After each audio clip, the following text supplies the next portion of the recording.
যে কোনো দিন তাৰিখ উল্লেখ নহ'ব, আন্দোলন হ'ব ধাৰাসাৰ। এই যে কিছুমানে আন্দোলন কৰি আছে, হয়তো আপোনালোকে 1000 1500 ৰান্ধনি গোটাই আপোনালোকে হয়তো আন্দোলন দেখাই আছে, কিন্তু তেনেকুৱা নহয়। আন্দোলন হ'ব, 1 লাখ ৰান্ধনি আহি আন্দোলন কৰিম। 1 লাখ ৰান্ধনিৰ আমাৰ কণ্ঠ আপোনালোকে শুনিবলৈ পাব। মানে আন্দোলনৰ কিছুমান মানে হেৰি থাকে যে চৰকাৰক জনায় যে আমুক তাৰিখে আমি আন্দোলন নহয়, আমি কোনো দিন তাৰিখ উল্লেখ নকৰিম, ৰাজপথ অৱৰোধ হৈ যাব, মানে গাড়ী মটৰ সম্পূৰ্ণ চলাচল বন্ধ হ'ব, তেনেধৰণে আন্দোলন কৰিম। ঠিক আছে। আৰু এটা প্ৰসংগ যে বৰ্তমান সময়ত যিটো আমাৰ ৰান্ধনি সদৌ প্ৰাথমিক আৰু উচ্চ প্ৰাথমিক বিদ্যালয় মধ্যাহ্ন ভোজন ৰান্ধনি সহায়িকা সন্থাৰ আমাৰ দাবী আছিলে, প্ৰথম দাবী আছিলে চৰকাৰক 9600 টকা আমাৰ দৰমহা বৃদ্ধি কৰা। 2 নম্বৰ দাবী আছিলে আমাৰ পেঞ্চন, মেডিকেল ইত্যাদি সুবিধা আমাক প্ৰদান কৰা। আৰু 3 নম্বৰ দাবী আছিলে যে অসম চৰকাৰৰ মাননীয় মুখ্যমন্ত্ৰী মহোদয় তেখেতে মানে NGOৰ যিটো বিষয় তেখেতে আমাৰ মধ্যাহ্ন ভোজনৰ যিটো NGOলৈ দিবলৈ হস্তান্তৰ কৰিব বিচাৰিছে, সেইটো আমি বাধা কৰিছিলোঁ।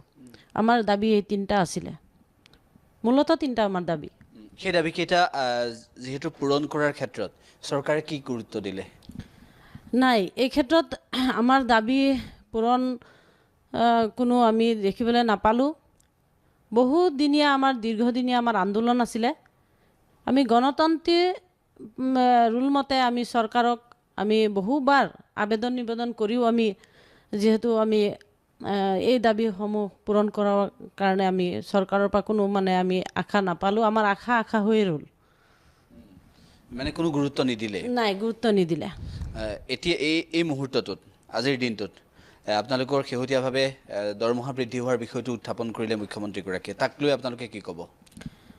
মুখ্যমন্ত্ৰী মহোদয়ে যিটো দৰমহা বৃদ্ধি কৰিছে এইটো এটা লাজৰ বিষয়, কাৰণ 500 টকাৰে কিবা মানে দৰমহা বৃদ্ধি এইটো আমাক এটা লাজ দিছে, তেখেতে টোপ এটা দিছে।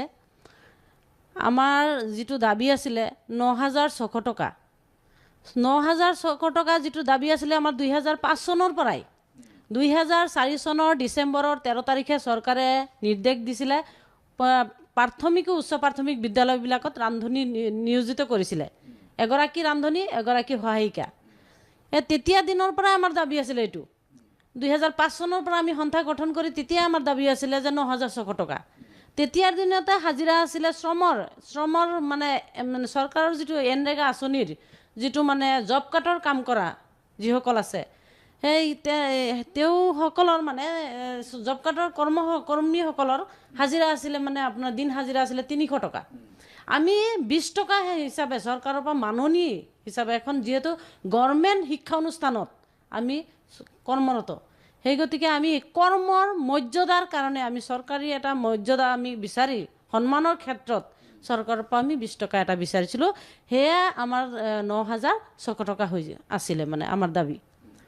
আজি তাৰিখলৈকে চৰকাৰে সেই দাবী আমাৰ পূৰণ নহ'ল। আমি যিমান দিন আমি যি আন্দোলন কৰিলোঁ, আমাৰ এই চৰকাৰে আমাৰ এই কণ্ঠ তেওঁ শুনি নাপালে। মই অসমৰ মাননীয় মুখ্যমন্ত্ৰী মহোদয়কে আহ্বান জনাম সংবাদ মাধ্যমৰ যোগেদি যে আমাৰ যে 2022 চনতে যে 500 টকাটো বৃদ্ধি কৰিছিলে, 3 মাহৰ দৰমহাটো যে পাইছিলোঁ, তাৰ পাছত আমাৰ 3 মাহৰ পাছৰ পৰা এই পইচাটো যে 5 মাহ পাওঁ দিয়ে 4 মাহৰ আৰু 7 মাহৰ হৈ যায়, তেতিয়া পাওঁ 6 মাহৰ। গতিকে এই যে 2 মাহৰ এটা পইচা আমি যে ৰান্ধনীৰ মাজত থাকি যায় পাবলৈ নহওঁ, এই 2 মাহৰে হওক বা 1 মাহৰে ধৰক, 1 লাখ ৰান্ধনীৰ 500কে কৰ্তন কৰিলে কিমান টকা হয়? কিমান টকা আপুনি হিচাপ এটা কৰক। তে এই টকা মোটা অংকৰ এই ধনখিনি